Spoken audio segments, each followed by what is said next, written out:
J-Man here for a comic book review. Superboy, the Man of Tomorrow #2. If you watched my last video on Superboy, you know I gave this a 10 out of 10. I gave issue 1 a 10 out of 10. Will issue 2 get a 10 out of 10? It's going to get pretty high, I'll tell you that much. I haven't really done the math, but we're going to do the math together. I review all comics using my space system: story, pacing, artistry, characters, enjoyment. Each category gets a score between 0 to 2. 2 is the best that you can get in every category. If I give the storyline of this a 2 out of 2, or if I give the artistry a 2 out of 2, I'm not saying that the art in this comic is better than Neil Adams' art or Alex Ross' art. If I give the story a 2 out of 2, I'm not saying the story is better than Giant Size X-Men or V for Vendetta. I'm just saying that for this comic, it all came together perfectly. This comic's going to cost you $4, $3.99 US dollars. In Canadian, that's like $25. I'm just joking. It's more like $6, which is not great. So this cost me like $6.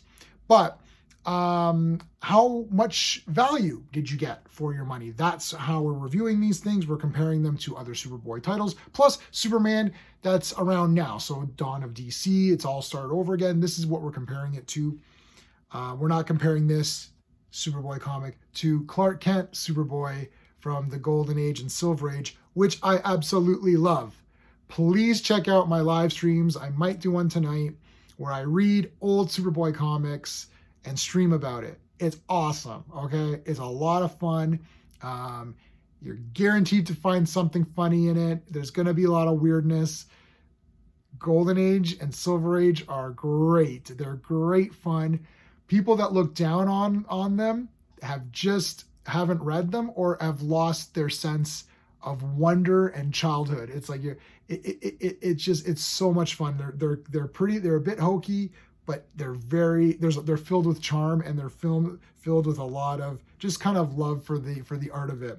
All right, Superboy, the Man of Tomorrow, issue #2. I'm going to give the storyline a 2 out of 2. I like this comic a lot. It's really cool. Superboy, this is Connor Kent, Connell, if you will. He feels that on Earth there's a lot of cool stuff going on, which I'm saying is that there's a lot of Superman doing heroics on Earth. He's like, well, I want to go be a hero, and he flies off to another planet and he decides to be a hero. But he comes across the Cosmeteers, is what I believe that they were called, and they're heroes of this world, and they think Superboy is a villain. Now, this is a typical storyline, yes, so maybe it's really a 1.5. However, I think it's done very well because I'm really pumped up for Superboy. He always wants to do the right thing. He doesn't want to kill, and he's trying to help these people to realize the error of their ways, that they need to be heroes first, that they shouldn't go around killing people. And to me, that is a lesson that I really like, and I'm excited for it. So right now they're fighting these creatures too. Plus, there's a lot of fighting in there. Man, like it's got to have action, right? I mean, Superman. Like, look, there's like cool action. I'm gonna talk about the art in a second. They're fighting all these different monsters. Like, look at this guy. They're fighting this guy here. Like, there's a lot of cool action. I like when. This is one thing I liked about the 90s comics. They were action-packed, focused on art, big effects, big battles, like big punches, team-ups, all that stuff. You get a lot of that in this comic, which is why I really like it, but it still has a good story, and you still feel for the characters, and I love Superboy. Pacing, 2 out of 2. I love the pacing. There's action, there's story, goes back and forth very well. Artistry, I'm going to give it a friggin' 2 out of 2. I think the art in here is awesome. Like, I love this. Like, Superboy looks really good. The colors are nice. DC has a different kind of quality of paper than Marvel. I actually prefer the DC paper. I don't really read any Marvel comics. Now that Joe Fixit ended, I'm done with Marvel for a while. So I'm not against Marvel, but they're just letting me down. They've let me down so many times. And Superman recently, watch my other reviews, Superman is going up, up, up and away, and Marvel's going down, down, down and below. And I just made that up right now. This Brave and the Bold came out.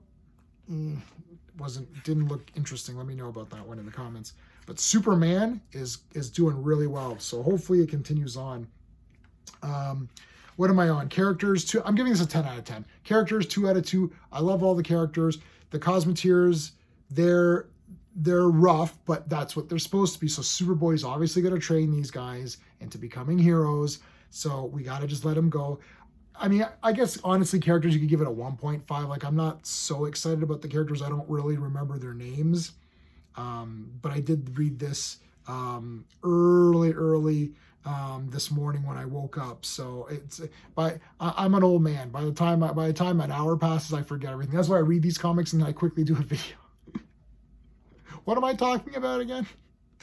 But I do love the characters. I'm giving the enjoyment a 2 out of 2. I'm giving this a 10 out of 10. Look, I'm a Superboy fan. I'm a Superman fan. Superman's my favorite character. That includes all the Superman family, Supergirl, whatever. Hey, is there a new Supergirl coming out? There should be a new Supergirl. I did not like that Woman of Tomorrow, though. Did not like Woman of Tomorrow. I found it very boring and a bit tedious. But I want another Supergirl. Let's get another Supergirl. And I don't want her in the pants. Just as a side note, Supergirl with the pants, it sucks. Okay, I don't understand. Is that supposed to be a thing? Well, she should wear pants. Why? Well, because girls don't wear skirts. They don't. They wear them all the time. I don't understand what you're talking about. It's just stupidness. Like, she looked cool with the skirt because that differentiated her from Superman. It's like they're all just wearing pants now. Like, I hate that. See, I like this Superboy because this Superboy looks different. Like, he looks like completely different. So it's like, yeah, that's Superboy. There's times where John Kent and Kara, Supergirl, I mean, she has the long hair, but without the long hair, you're like, who is that again? Like, it's just like, no. Just give her the skirt. Anyways, other than that, Superboy, Superman, the John Kent thing wasn't even that bad either. So we got, I think, Action Comics. I was kind of on Action Comics. But Superman, Superboy, Superman Lost, that was great. And Jonathan Kent, all 4 of those titles were pretty good. So I'm actually excited to buy Superman comics every week. And again, if you watch my other Superman review, you'll know that hasn't happened in a long time. So highly recommend Superboy. Let me know in the comments what your recommendations are. Am I overhyping this? Is it not really that great? Please note that Superman's my favorite. So if there's just some cool sci-fi stuff, if there's aliens fighting and like some sci-fi things going on, it's going to get highly graded, okay? That's just how I am. I'm letting you know. I am biased on it. I'm biased. I'm a lot harsher on Batman and Wonder Woman. Wonder Woman's one of my favorites right there. I used to have an entire, you see how there's Wonder Woman here? I used to have all Wonder Woman, that entire thing of it. I love Wonder Woman. She's in top 3. Superman, Batman, Wonder Woman's my top 3 characters of all time. Loves Wonder Woman. But, Superman is always going to get, I don't want to say he's going to get a pass, but he's going to get, I'm not going to be as harsh. I'm definitely harsher on Wonder Woman. So, all right, guys, let me know what your thoughts on Superboy. Until next time.